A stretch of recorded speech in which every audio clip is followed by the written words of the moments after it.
नासिक शहर के एक नामूर समाजी खिदमतगार अदारे अज़बी फाउंडेशन की जानिब से यहाँ रॉयल लॉन्स में एक तकरीब का इनेकाद किया गया।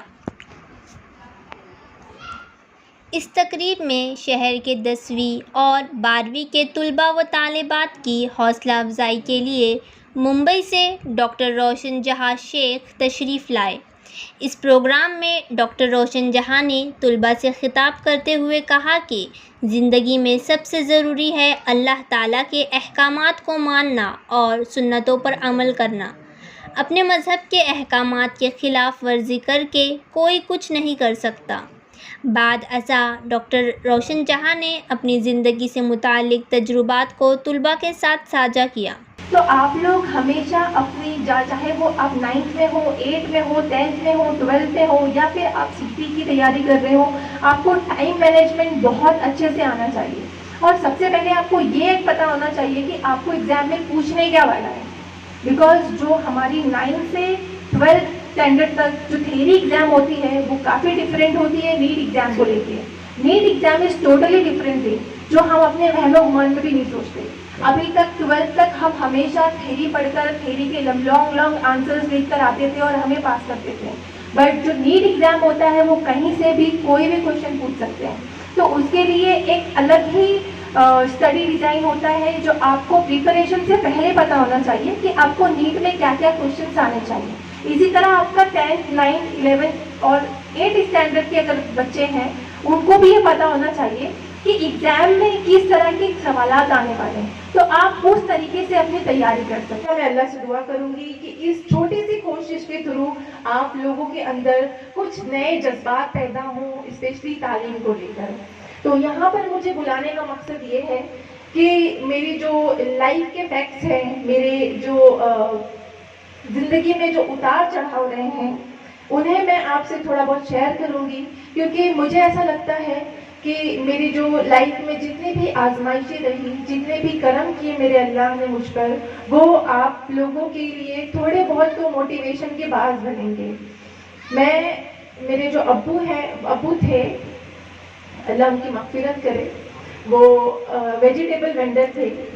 उन्होंने बताया कि उनके साथ हुए हादसे के बाद उन्होंने किस तरह से मुश्किल हालात का सामना करते हुए अपनी तालीम पूरी की और सरकार से लड़ते हुए कानूनी तौर पर अपने लिए मेडिकल कॉलेज में सीट पाई और MBBS के बाद MD की तालीम मुकम्मल की, जबकि वो एक इंतहाई मुतवस्सित घराने से ताल्लुक़ रखती है जहां उनके वालिद की कलील आमदनी से घर का खर्च चलाना ही मुश्किल होता था।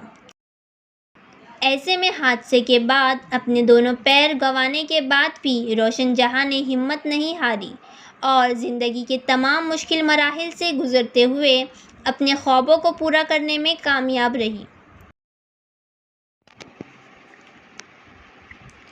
इस तकरीब में तलबा के साथ साथ उनके वालिदैन ने भी शिरकत की और प्रोग्राम को कामयाब बनाया। फाउंडेशन के रूहे रवा माजिद पठान, आसिफ शेख, मोटिवेशनल स्पीकर किरण मोहिते, कारी ज़हूर अहमद अशरफ़ी और सादिक सर शामिल रहे। नासिक से ताबिना खान की रिपोर्ट।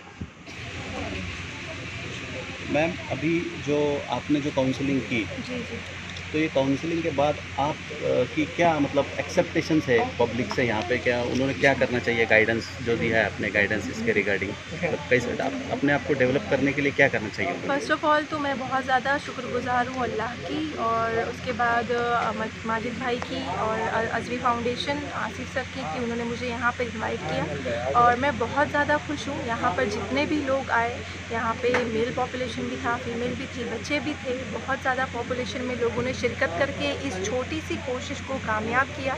और मेरी एक्सपेक्टेशन ये है इन लोगों से, यहाँ पे जितने भी सेमिनार्स हुए करियर गाइडेंस को लेकर, किरण मोहिते सर ने बहुत अच्छी इनको स्पीच दी, बहुत सारी एक्टिविटीज़ भी कराई, फिर आसिफ सर ने भी कहा, फिर वो कारी सर ने भी बहुत सारी बातें बताई इनको। तो ये सारी चीज़ें जो इन्होंने आज सुनी है और इन चीज़ों को इन्होंने अच्छे से ग्रास्प किया है, तो मेरी एक्सपेक्टेशन एट द एंड यही है यहाँ के लोगों से और स्पेशली स्टूडेंट से कि ये सारी चीज़ों को उनको अपने दिमाग में बिठाकर आगे बढ़ना चाहिए और ये एक खुद से सेल्फ प्रॉमिस करना चाहिए कि एजुकेशन के मामले में हम आगे आएँ और अपने मुल्क और कौम का नाम रोशन करें।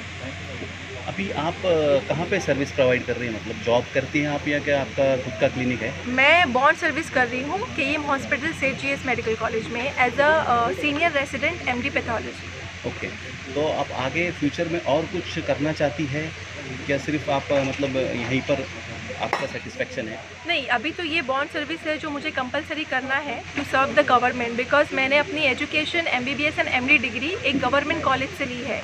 तो एक बॉन्ड होता है जो 2 साल का हमें कंप्लीट करना होता है। तो आफ्टर दिस बॉन्ड मैंने ये सोचा है कि इंशाअल्लाह जब मैं फाइनेंशियली स्टेबल हो जाऊंगी, जैसा मैंने बताया कि मेरे जो अब्बू थे वो वेजिटेबल वेंडर थे, तो मैं अभी फाइनेंशियली उतनी स्टेबल नहीं हूँ, बट मेरा एक इरादा है और एक ख्वाब है कि जब कभी भी इंशाअल्लाह मुस्तकबिल में मैं फाइनेंशियली स्टेबल हो जाऊंगी तो मेरी बहुत बेना ख्वाहिश है कि मैं अपने कौम के और अपने मुल्क के लोगों के लिए एक लैब इस्टेब्लिश करूं जो फ्री ऑफ कॉस्ट लोगों को टेस्ट प्रोवाइड करे।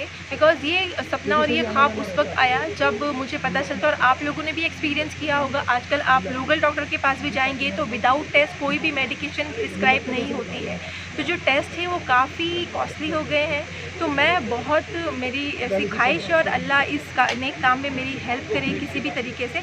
तो मेरी एक दिलीना ख्वाहिश है कि मैं लोगों के लिए फ्री ऑफ कॉस्ट एक लैब इस्टेब्लिश करना चाहती हूँ। इस तरीके के गाइडेंस जो कैरियर गाइडेंस के जो प्रोग्राम है ये महाराष्ट्र में अभी तक आपने कहाँ किए हैं?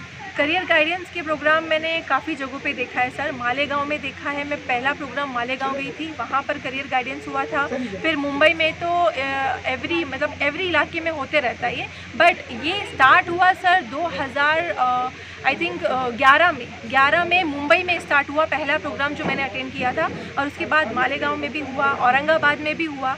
तो महाराष्ट्र में इनफैक्ट काफ़ी जगहों पर जहाँ पर मैं गई तो करियर गाइडेंस का माहौल देखा मैंने, और अल्हम्दुलिल्लाह बहुत ज़्यादा खुशी हुई कि यहाँ पर भी इस तरीके का माहौल हुआ। और यहाँ की जो ऑडियंस है, मुझे दिल से लगा कि इनको बहुत ज़रूरत थी इस तरह की छोटी सी कोशिश जो अज़वी फाउंडेशन ने ली है, ये बहुत बड़ा इनकलाब लाएगी, मुझे ऐसा लगता है। इसका इफेक्ट कुछ मिला है महाराष्ट्र के अंदर? इसका इफेक्ट कुछ मिला है? हाँ, इफेक्ट तो बहुत मिला है सर, क्योंकि मैंने बताया जब मैंने 10th क्लियर किया था 2008 में, तब कोई भी ऐसी चीज़ नहीं थी, करियर गाइडेंस नहीं था, स्टूडेंट को पता नहीं होता था कि हम कौन सी स्ट्रीम में एडमिशन लें। बिकॉज स्ट्रीम डिसाइड करना 10th के बाद बहुत ही बेसिक और बहुत इंपॉर्टेंट स्टेप होता है। वहीं पर ही जो बच्चा होता है वो बहुत ज़्यादा ही डिस्ट्रैक्ट होता है कि उसको कौन सी फील्ड में जाना चाहिए। कुछ अपने फ्रेंड्स के बहकावे में आते हैं, कुछ पेरेंट्स किसी के ऊपर कुछ थोप देते हैं, तो बट जो बच्चा चाहता है वो कहीं भी पॉसिबल नहीं हो पाता था उस वक्त में।